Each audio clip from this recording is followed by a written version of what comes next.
Om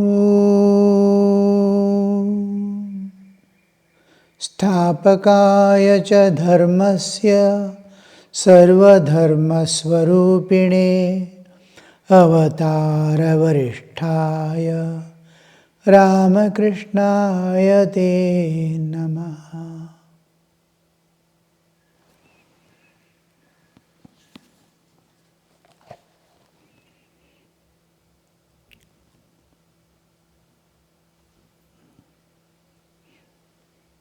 Sri Ramakrishna was speaking about Vrindavan in a different context. At Vrindavan, one sees many places associated with Krishna's life, many places associated with Krishna's life.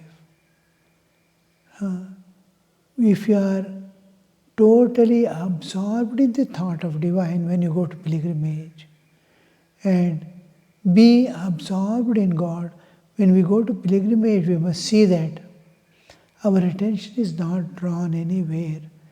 But don't restrict with the only thought, I should not be disturbed, I should not be disturbed, I should not. No.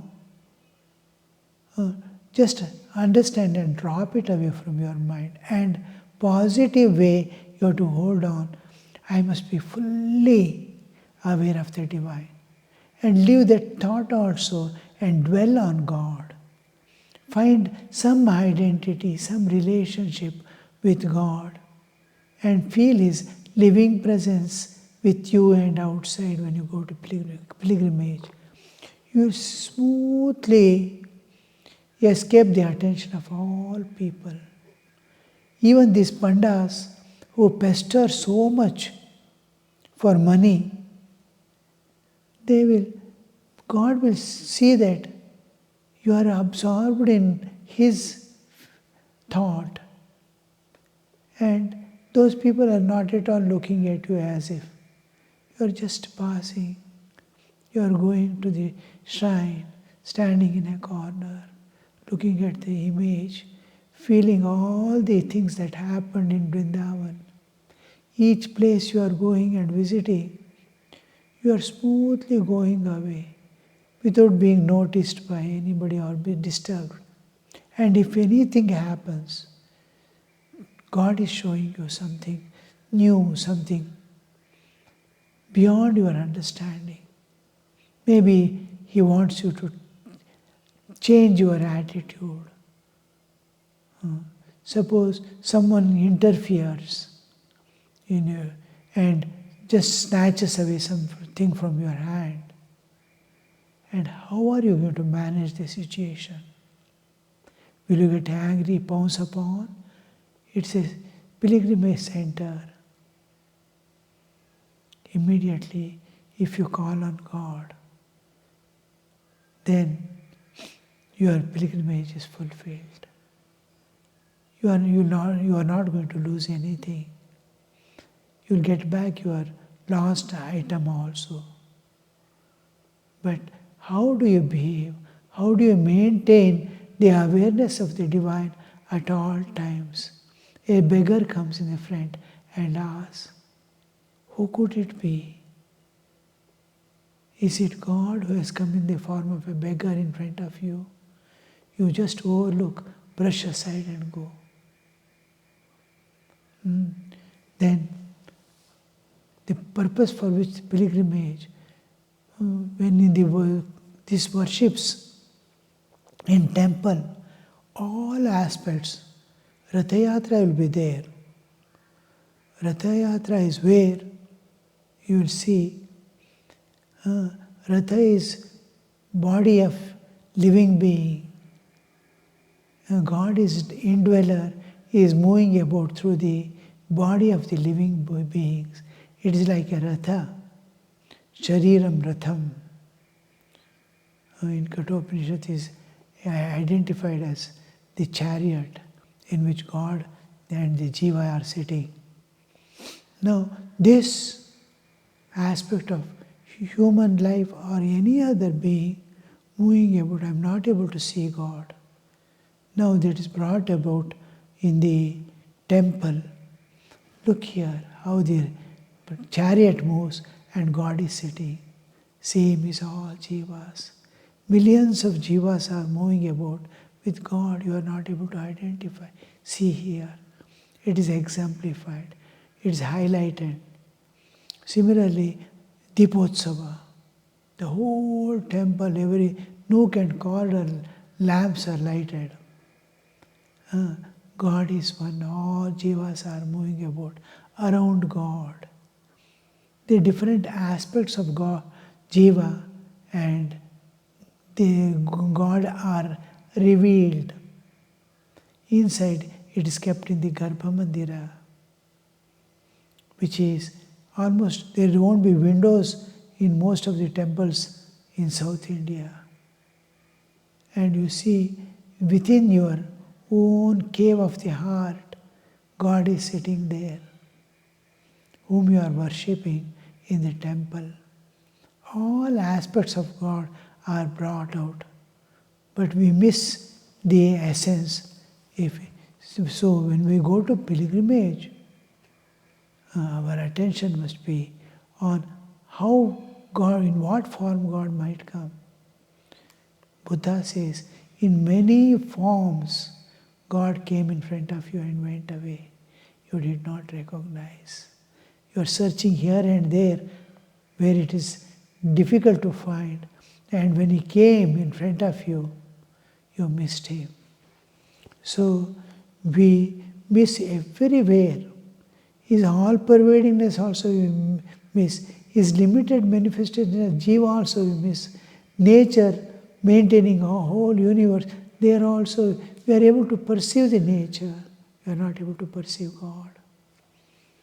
So various ways, when you go to pilgrimage, your awareness is to see divine everywhere. Then Sri Ramakrishna says how these people were, just because we leave God, all problems come in our life. Then Thakur says, they said we are going tomorrow, and left the Vrindavan night itself to get rid of them. So Thakur says, what a shame. You told one thing and followed another thing in your life. These small things are instructions for us. How not to live dharma, the righteousness, spiritual righteousness, not the social righteousness or the legal righteousness. No, it is spiritual righteousness, the eternal principle governing the human life. Those principles, that satyam vada dharmam chara, it begins here but ends with a very high state where we transcend satya and asatya and go beyond.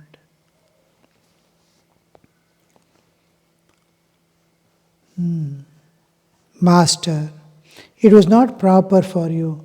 Then he asked, they say, we saw so many sadhus. Did you give anything to them? They are penniless. They don't know when the next morsel of food will be there. And they have left their home and hearth, all enjoyments of the world, in pursuit of God and spiritual life. And you had sufficient and more. You could have given a pie to them. It was not proper for you. One should give something to monks and devotees. Those who have the means should help such persons when they meet them, because they are the preservers of the culture and religion and spirituality too. I went to Vrindavan with Mathur Babu. The moment I came to the Dhruva Ghat at Mathura, in a flash I saw Vasudeva crossing the Jamuna with Krishna in his arms. The vision. The Leela of God is eternal. So my mother carried me when I was a child will never be there in this universe. It is erased at all times. Vasudeva carried, Devaki carried, Krishna will be there at all times. Anybody can see any time entering into the Leela. So he gets a vision of Vasudeva carrying. Means how much of awareness must be there to enter into the Leela that has happened and to see it practically happening now. One evening I was taking a stroll on the beach of the river. There were small thatched huts on the beach and big plum trees. It was the cow dust hour. Cow dust hour means when the cows are returning home in the evening. Godhuli samay.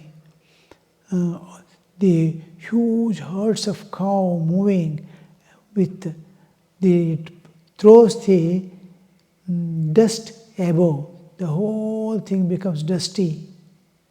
That's called Godhuli samaya, the cow dust hour. The cows were returning from the pasture, raising dust with their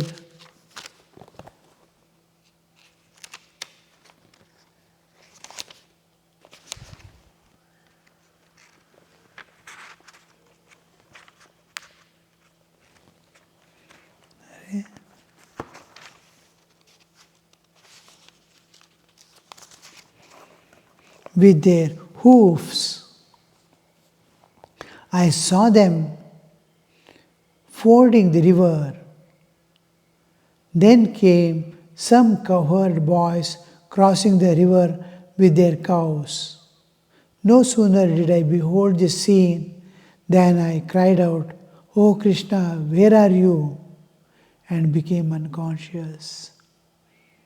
The gopas are going with the cows. Cows have got down into the river and they are fording the river. And gopas are going behind. They are also getting around and crossing the river with the cows. And seeing that whole scene, oh, this is what had happened in Krishna's life.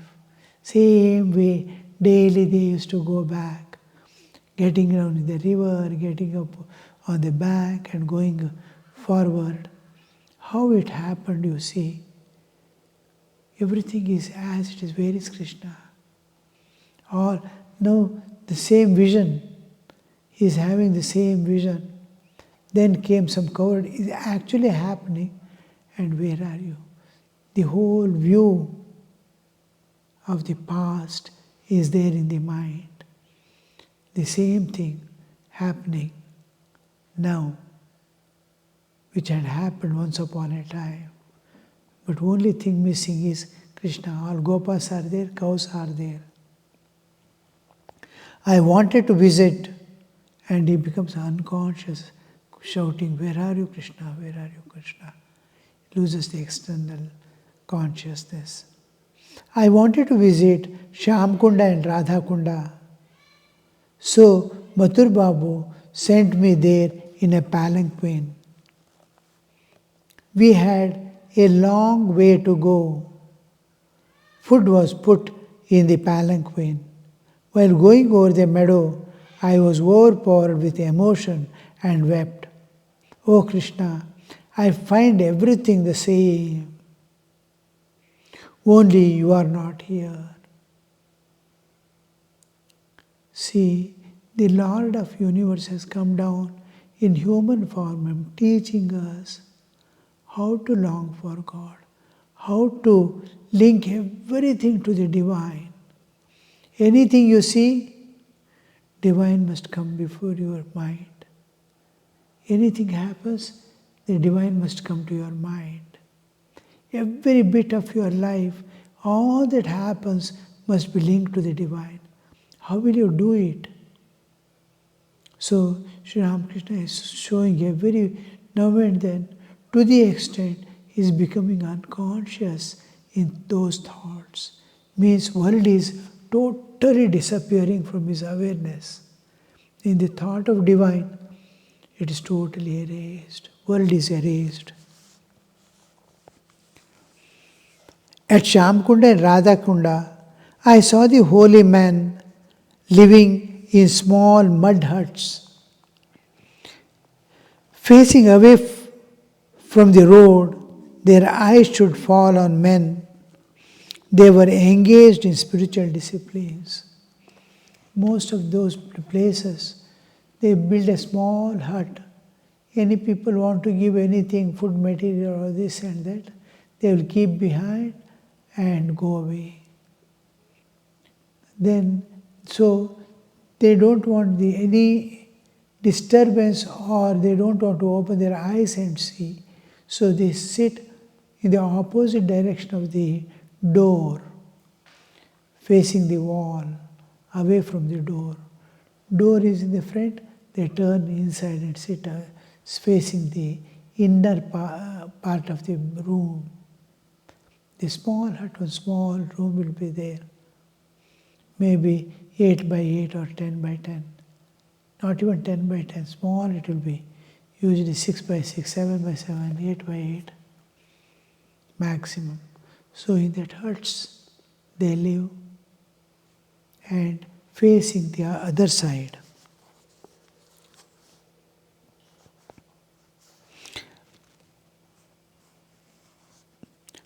One should visit 12 groves. Vrindavan there are groves. Small places, just like a mango grove and all, various groves in which Sri Krishna played his Bali Leela.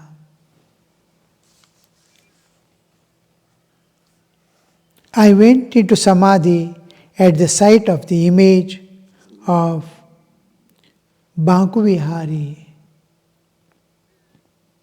There is Krishna's temple. In that state, I wanted to touch it. I did not want to visit Govindji twice.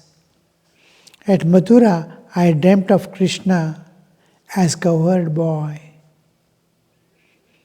Hriday and Mathur Babu had the same dream. To Surendra, you have both. You see, the awarenesses which we develop entered into the deeper layer if it is sustained for a considerably length of time. Now, during Durga Puja in Belur Math and many places, the whole day, those 3 days, will be continuous worship, this, that, celebration going on. If you are totally isolated from all external things and dedicate, the 3 days, except Mother, nothing is there in your mind. It goes to the deeper layers. Don't look at anybody else, devotees, this, that, who has come, who has gone. Just to be aware of the divine for those 3 days. Deep it slowly sinks within. And in dream also, the external atmosphere is continuing for you, and the same Divine Mother worship is going on, or you are worshipping her. Something that is, it is a sign of external awareness. Because of its sustained awareness, it is entering into sinking within. Just like you pour water on in the soil, how it sinks within and pervades the mud where it sinks. It doesn't just go deep into like a bullet. It wets the whole layer as it goes down. To the extent where, to the depth where it goes, the whole thing is wetted. It becomes wet. So the water not only goes to the lower levels, but whole thing is made wet. it pervades and passes to the... So all layers, the mother is sitting throughout to the depth. All layers will be reflecting mother's presence. Like that, anything, the main part of human life is not to forget God in and through all activities. So, how will you do that? In and through all activities, you must again and again practice. In sitting in one place, you may be able to think of God a little, but that also doesn't go deeper because you are not practiced at other times during the activities. During the activities, if the unbroken thought of God is coming, then when you sit for meditation, you will forget the world and body. The unbroken thought during the activities end and you simply collapse within into the inner world.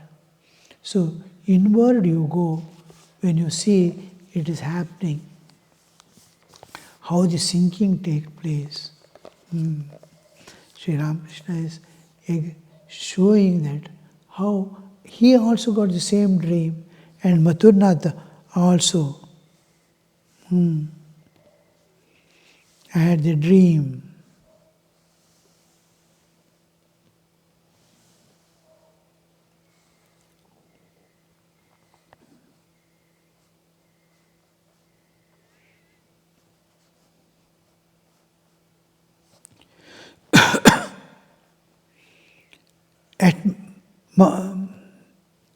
At Mathura, I dreamt of Krishna as a covered boy.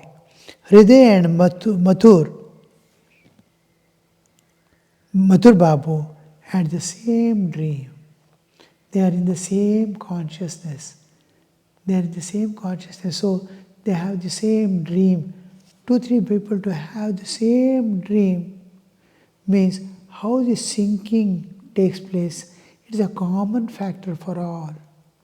They are in the same awareness, talking to each other in the same way. So it sinks down. And in dream, all are seeing the same dream.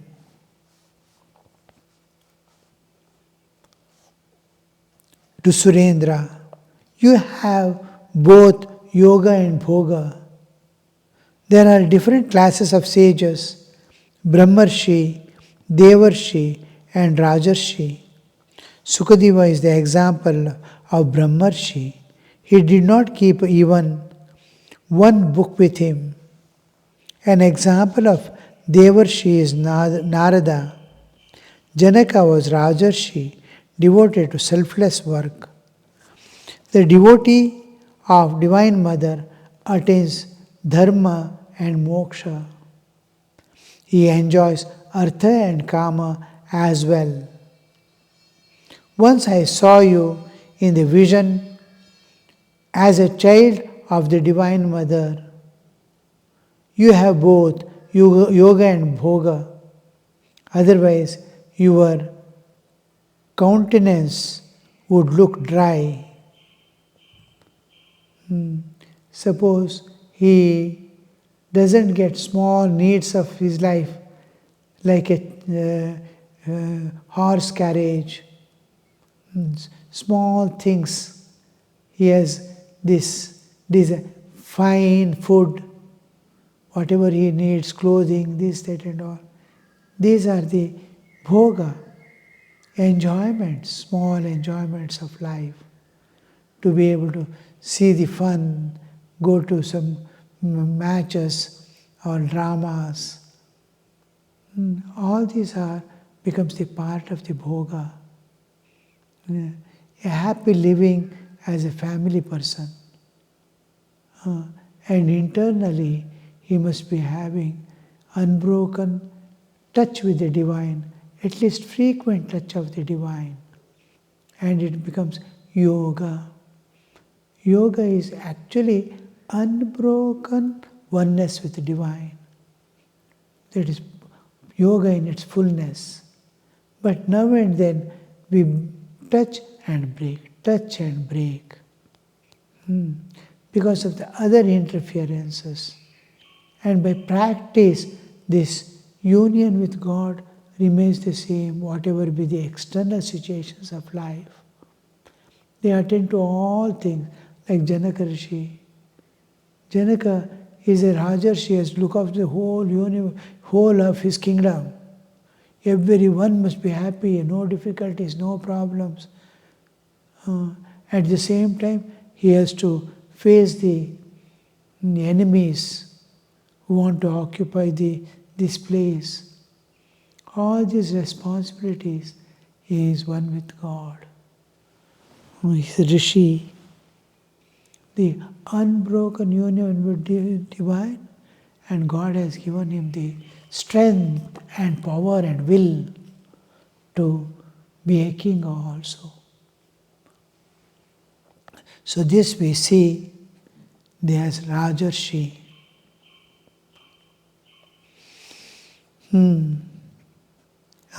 If man renounces, a man who renounces all looks dry. I saw a devotee of the Divine Mother at a bathing ghat on the Ganges. He was eating his meal and at the same time worshipping the Mother. He looked on himself as the Mother's child. He is worshipping Divine Mother on the bank, and also he is eating his meals. Om Shanti Shanti Shanti Harihi Om Tat Sat Shri Ramakrishna Arpanamastu.